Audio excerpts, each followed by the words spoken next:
Sanusi reinstated as Emir of Kano 4 years after dethronement. Court seizes $4.7 million, 830 million naira, other properties recovered from Emefiele. Boko Haram terrorist commander, 5 others surrendered to troops in Borno. And a foreign saying explosion kills 11 workers at a sugar factory in Tanzania. Hello and welcome to Trust TV's news update. I am Chiamaka Mwafo.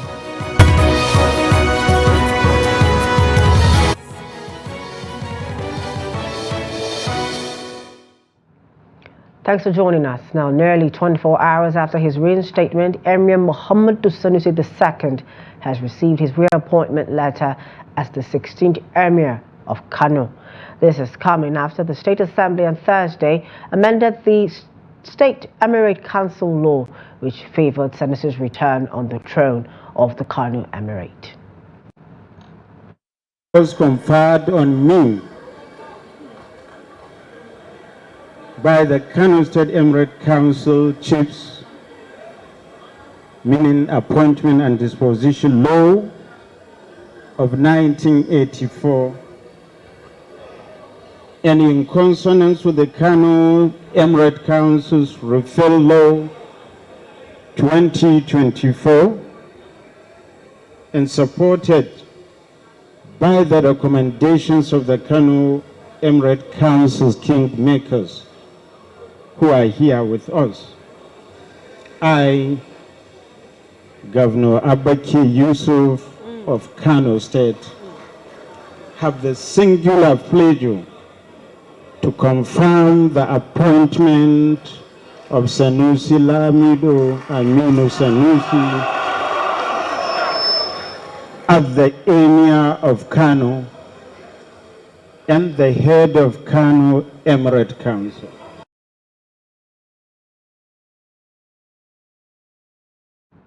Over in Lagos State, a federal high court sitting has ordered an interim forfeiture of the sums of $4.719 million, 830 million naira, and several properties linked to the former governor of the Central Bank of Nigeria, CBN, Godwin Emefiele. Justice Yelim Bogoro gave the order on Thursday following an ex parte application filed by counsel to the Economic and Financial Crimes Commission, EFCC, Bilkisu Buhari. After listening to the EFCC counsel, Justice Bogoro in her ruling said she found merit in the application and same is hereby granted as prayed. The FCC had approached the court for an interim forfeiture of the monies and properties under Section 17 of the Advance Fee Fraud and Other Fraud-Related Offences Act 14/2006, Section 44 of Section 2B of the Constitution, and under the inherent jurisdiction of the court.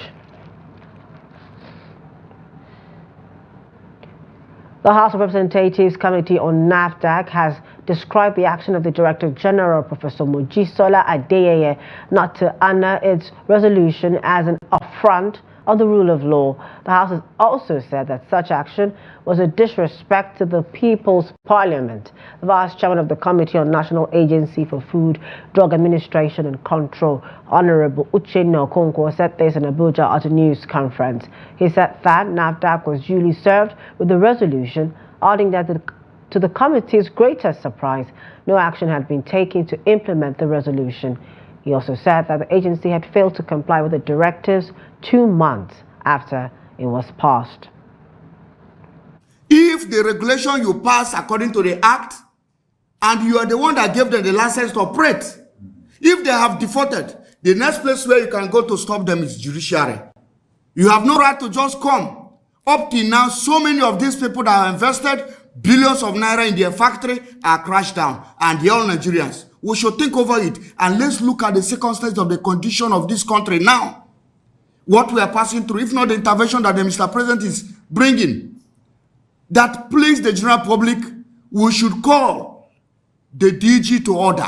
If this display of impunity is allowed to go through, it will set a dangerous precedent for future abuse and disregard for legislative directives and set a pace for undermining our hard-earned democracy. In view of the above, which clearly suggests her insensitivity to the plight of Nigerians, undermined the authority of the House, and defied the rule of law, we make boldly several categorical assumptions. The federal government has banned the depiction of money rituals and the glamorization of vices in Nigerian films to combat their negative impact on society. This measure aims to reduce the real-life consequences linked to such portrayals, fostering a healthier cultural environment. This move highlights the role of filmmakers in promoting positive societal norms and has garnered support for its potential to reduce harmful behaviors. In this report, Sefia takes a look at implications of this approach.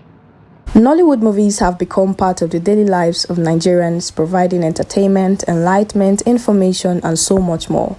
While there are so many positives from the production of Nollywood movies, there are concerns that some of its content is corrupting the social fabric of the national cinema, especially the value system. The move by the government to ban certain elements in Nigerian movies has generated mixed reactions from the public. During an interview, Happy Julian, a movie producer and Nollywood actress, discussed why prohibiting money ritual and smoking scenes in Nollywood movies isn't the right approach. There's no impact. There's no impact. Now, you stop it. Is it going to stop? Is it going to stop people from smoking?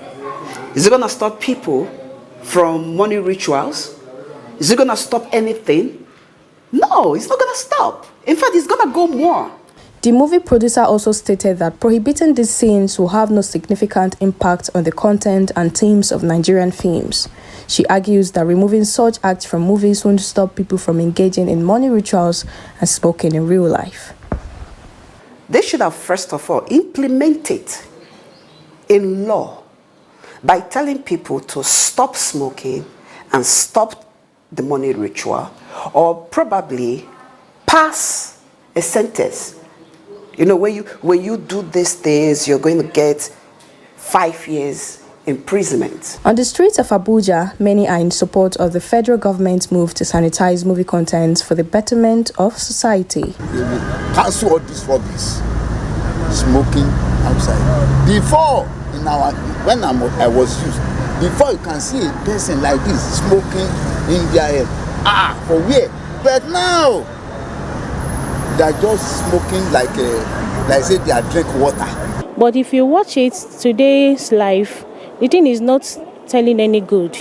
It's not helping issues. Rather, it's teaching a lot of bad things, which children of nowadays is not inculcating anything good in their lives. While others support the government's decision to ban ritual sacrifices and smoking scenes in Nollywood movies, an FCT resident suggested that such content shouldn't be completely banned since it provides a source of income for some people, while also advocating for parental guidance and control of certain media content. I'm not in support of government banning them because we are equally learning from the acting we are watching. We have learned a lot of things. They have revealed so many secrets. A lot of secrets has been revealed through this acting. So there are lessons we learn from things like this. And though they should ban maybe cigarettes, all those ones because of the children. Speaking on the matter, the National President, Theatre Arts and Motion Pictures Producers Association of Nigeria, Bolaji Amusan, said he will be meeting with members of the association to discuss the new directive by the federal government. Safiat Eneda, Trust TV News, Abuja. In security matters, 6 Boko Haram members, including the terrorist commander, have surrendered to troops of the multinational Joint Task Force MNJTF. The insurgents gave up their terrorist activities and handed themselves over to the military on Thursday. Discussing this in a statement on Friday, the MNJTF's Chief Military Public Information Officer, Lieutenant Colonel Abubakar Abdullahi, identified the terrorist commander as Adamu Muhammad. According to the MNJTF spokesman, over 100 terrorists have renounced terrorism since the commencement of Operation Lake Sanity 2, aimed at flushing out insurgents in the region.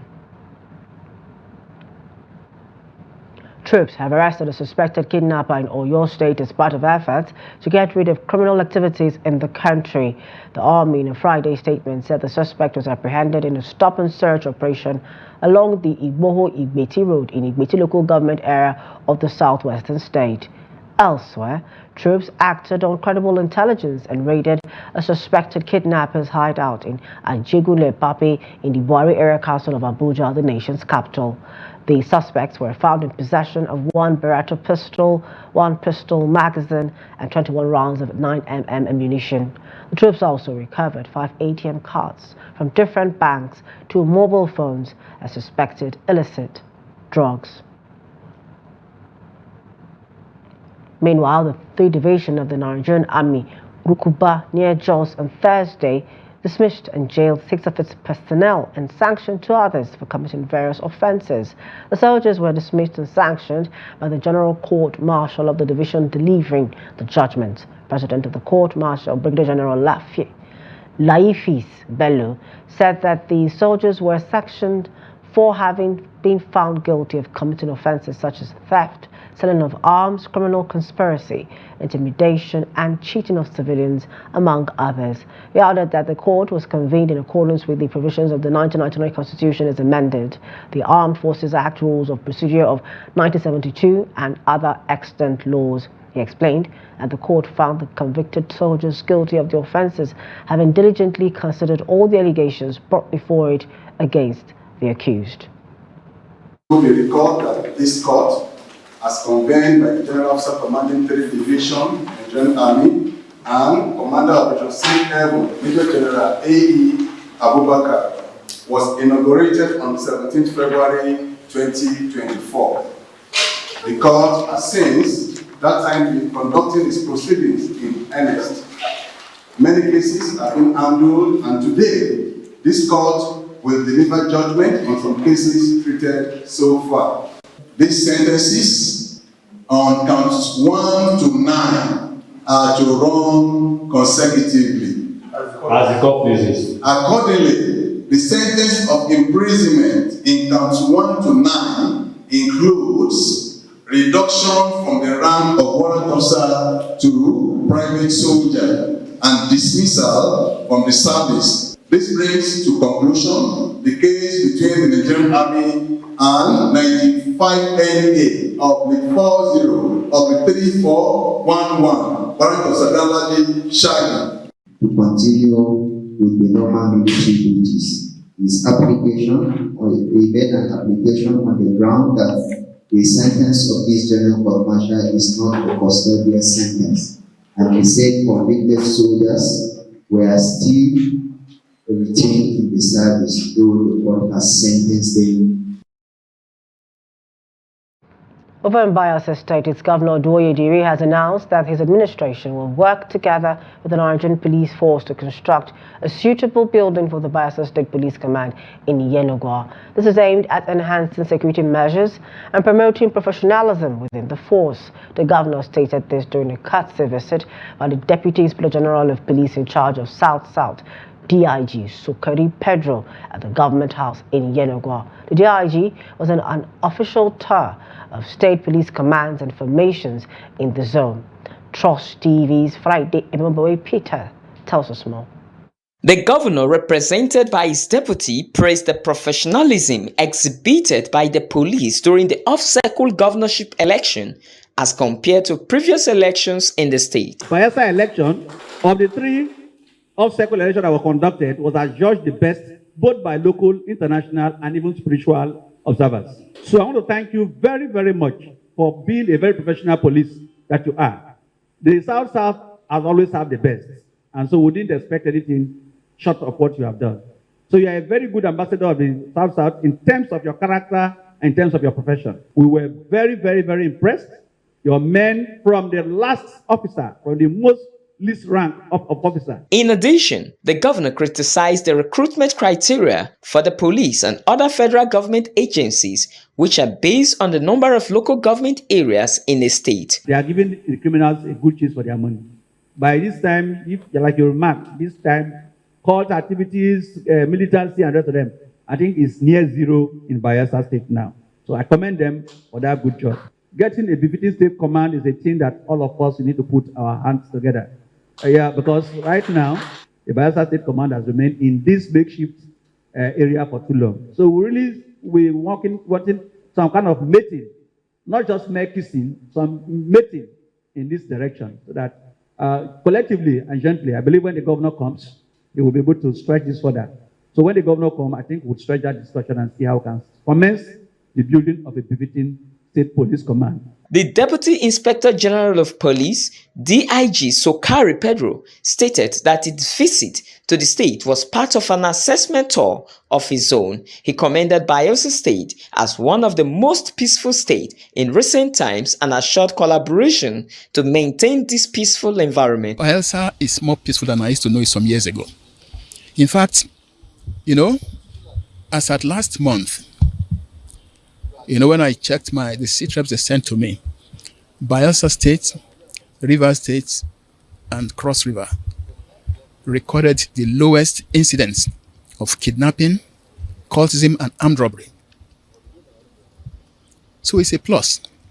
They should ensure that they give their best, ensure that Bayelsa State, every person in Bayelsa State should be able to sleep with his two eyes closed. It is one of the themes in my lectures to them, that they must ensure that they respect the fundamental human rights. The next stop for DIG Pedro Sokari is Cross River State. From Yanagwa, Friday, Ebimobowe Peter, Trust TV News, Yanagwa. The Green Chamber's Committee on Health Institutions has expressed worry over disproportionate doctor-to-patients ratio and the exodus of medical practitioners to other countries. The committee disclosed this while addressing journalists shortly after inspecting medical equipment at the Tafawa Balewa University Teaching Hospital, Bauchi. Trust TV's Adamu Imam tells us more. The House Committee on Health was in Bauchi to check some equipment and facilities put in place by the federal government in the hospital to address the challenges of kidney stones and other related diseases. The committee expressed concern with the relocation of over 1,417 medical doctors to Europe and America. We have devised means whereby as a doctor is going, a doctor is being replaced. So we look at the employment. Those in locum, we have said that all the doctors in locum should absorb into the mainstream services. Then also the quota for residency, house jobs will also be looked into. And then we can also look at the training of medical doctors. If many are going and we are training many, in 6-7 years, we will have surplus. Even if they go, we won't have the problem we are having now. Not only doctors, but every other health professional.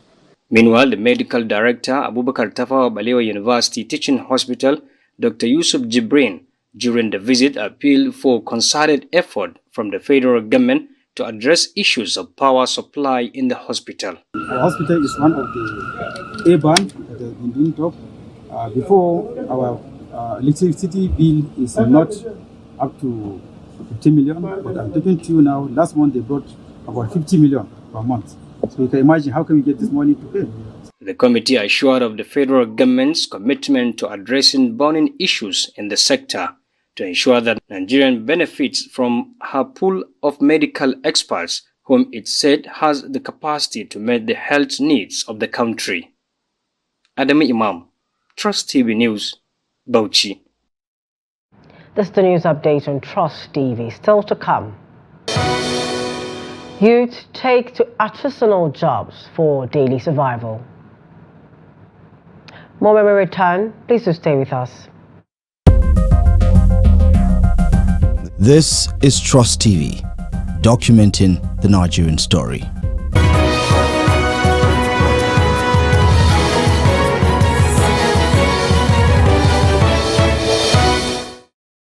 Welcome back. Thanks for staying with us and just joining us. It's the news update on Trust TV.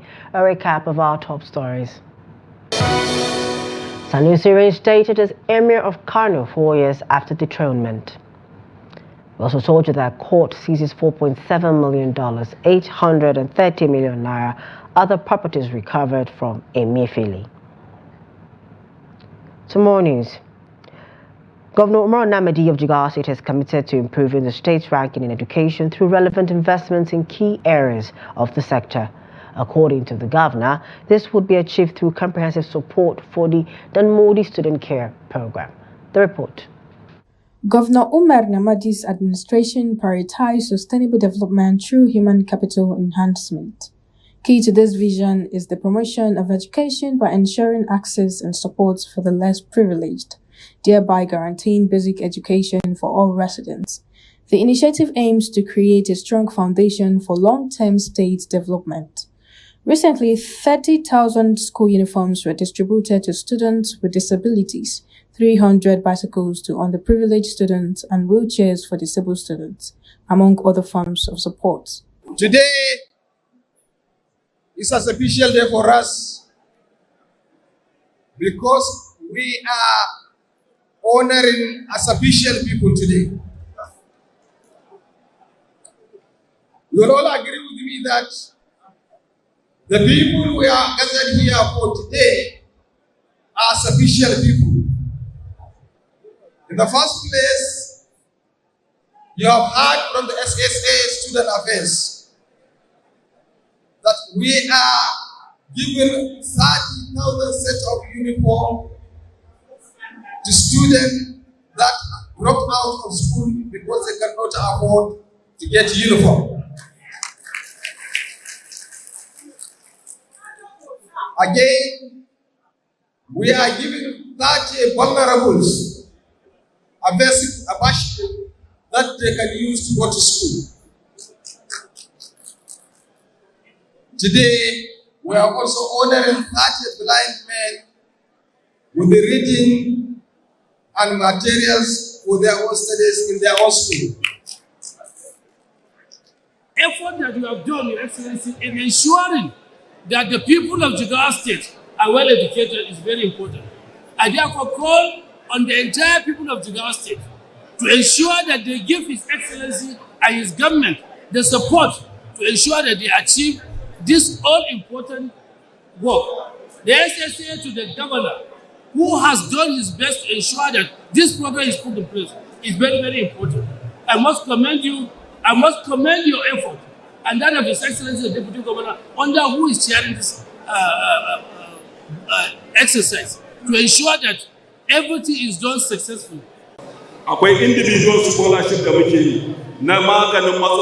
We used to give individual scholarships to students who dropped out in the last 5 months. We also sponsored 8 NBBS students who were about to lose their studies. Stakeholders say maintaining this level of support will enable Jigawa to become a leader among states in providing accessible and high-quality education for its citizens. With the current economic crisis in the country, youths in Benue State are adopting creative means of survival. Those who once stayed away from artisan jobs now find them attractive and are even urging their fellow youths to embrace those around them instead of continually waiting for white-collar opportunities. Jimmy Azande reports.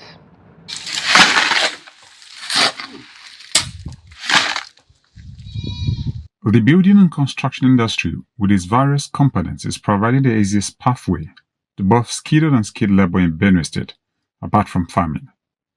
Joshua Nyam is an applicant awaiting admission to the university. He says staying at construction sites means learning and earning at the same time.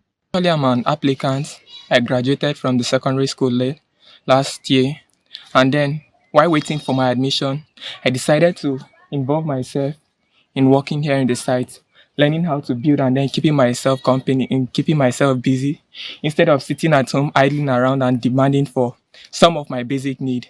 I come here, or sometimes I go to different sites to go and work so I can earn money for my own self, and then I'll learn more about the skills. Many youths have acquired diverse skills relating to building and construction, though the demand for housing requires more hands. Them to come and join us to this site like this to see how they can keep themselves going, waiting for white-collar jobs, and in return you're not good stealing.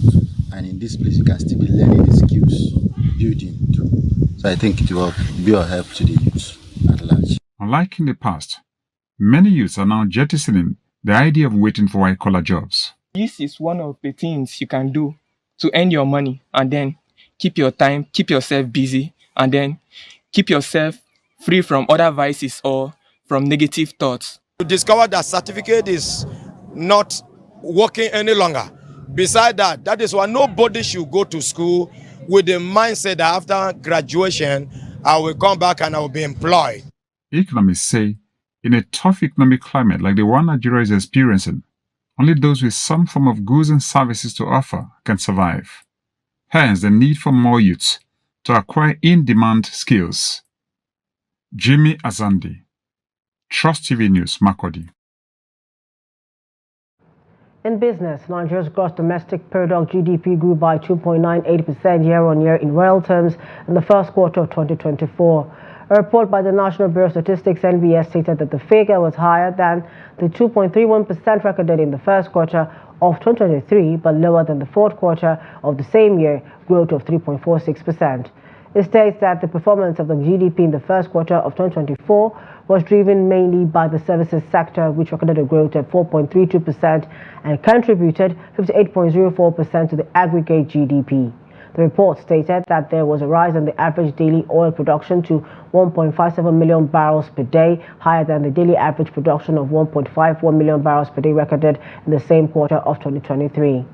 While the non-oil sector grew by 2.80% in real terms, NBS stated that aggregate of GDP stood at 58 trillion naira in nominal terms.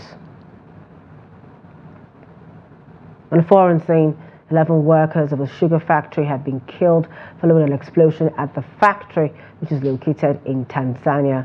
Police Chief Alex Nkama said the victims included 3 foreign nationals. The explosion, which occurred on Thursday, was a result of an electrical fault that caused a steam pipe to burst as the technical team was readying machines to start production for the day. At the privately owned Mtibwa sugar factory in the Morogoro region in eastern Tanzania, the 3 foreigners were from neighboring Kenya, Brazil, and India.